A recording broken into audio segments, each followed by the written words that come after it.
Little Elephant Thunderfoot by Sally Grindley, illustrated by John Butler.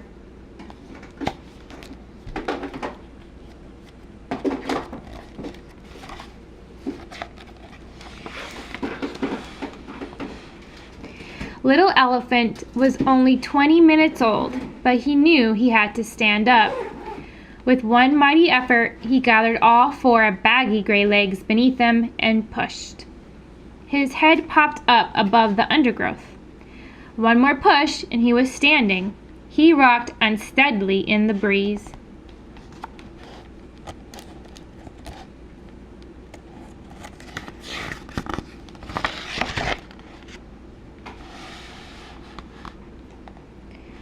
Sunseeker, Little Elephant's mother, stood close by and guided him to her milk. He sucked hungrily, while Sunseeker ran her trunk gently over his body. Little Elephant felt warm and safe as he learned his mother's taste and smell.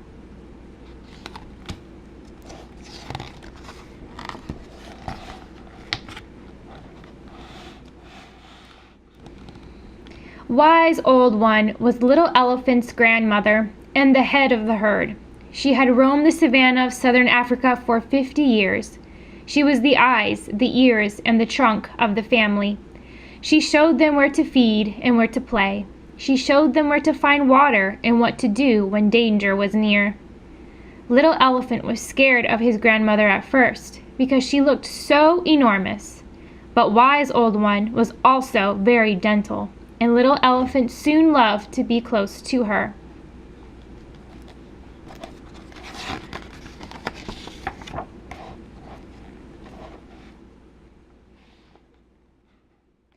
As Little Elephant grew bigger and stronger, he began to leave his mother's side. He played with his sisters, chasing through the long elephant grass. They lumbered along with wobbly heads and floppy trunks, kicking their legs out behind them just for the fun of it.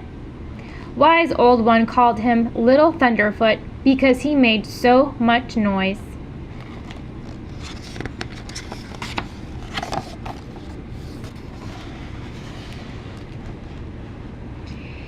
It was a while before Little Thunderfoot found out what his trunk was for. He seemed to just wave around in the front of his face. Then Wise Old One showed him how to touch and feel with it, and Little Thunderfoot liked putting the end in his mouth to try out different tastes. Sometimes he would playfully pull his grandmother's tail with his trunk, and she would butt him with her head.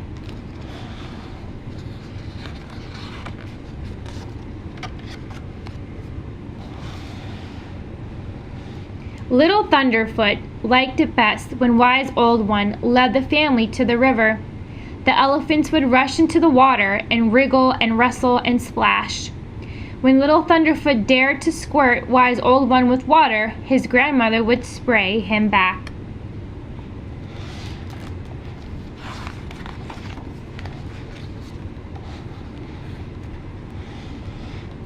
Then one day, when Little Thunderfoot was taking food from Wise Old One's mouth, she butted him away.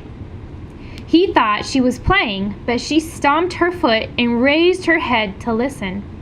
He shuffled away, feeling puzzled. Wise Old One rumbled loudly. Something was wrong. She rumbled again and trumpeted. Sunseeker and the other elephants heard her warning and quickly began to move off. Little Thunderfoot turned to follow. Suddenly, there was a loud bang, followed by another, and Wise Old One fell to the ground.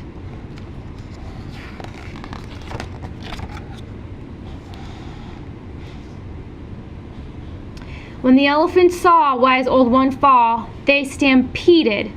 Little Thunderfoot stared at his grandmother and waited for her to stand up and run with them, but she didn't move. He went back and touched her with his trunk. But still, Wise Old One didn't move.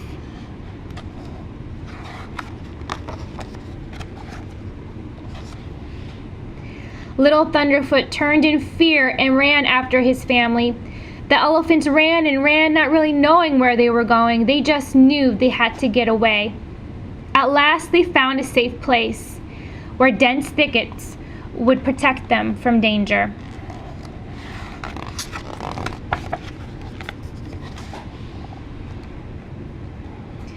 The elephants pressed close together and touched each other's faces. They untwined trunks and rumbled and wheezed. They shook their heads and scratched the ground. Frightened and confused, little Thunderfoot pushed against Sunseeker for comfort. She stroked him with her trunk, but little Thunderfoot sensed her panic. When would Wise Old One come and show them what to do?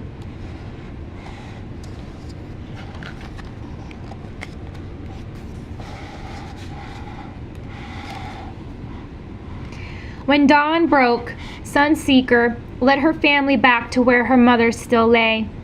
She began to explore and caress every inch of Wise Old One's body with her trunk. Little Thunderfoot and the other elephants joined in. He could feel their sadness. His grandmother wasn't coming back. They touched Wise Old One a last time. The Sunseeker began to rip up clumps of grass and earth and threw them over her mother's body. Little Thunderfoot helped as best he could. He wanted his grandmother to be safe. It took all morning to cover her up.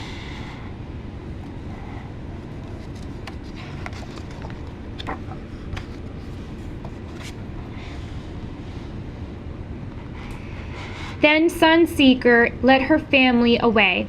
The elephants moved quickly, heading for the hills. Little Thunderfoot found it hard to keep up on his short, stubby legs. He was still just a baby. They walked and walked for several days and nights. From time to time, they stopped to listen and smell, their trunks held high to test the breeze. Little Thunderfoot grew tired and very hungry. Then in the distance, they saw another group of elephants.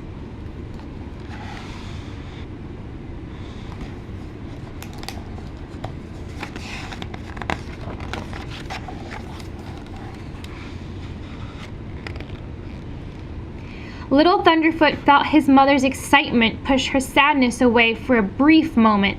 Sunseeker trumpeted loudly and charged triumphantly over to the group. With a great clacking of tusks, she greeted her sister, Earthwalker, and then leaned her head against her sister's side. Little Thunderfoot moved between them. Now he felt safe again.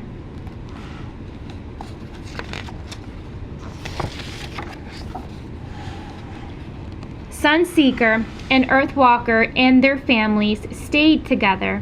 It was not easy for them without Wise Old One because she had known so much, but they helped each other along, and as time passed, each day became a little easier. There were playtimes again, and bath times, and fun times, but little Thunderfoot would never forget his grandmother.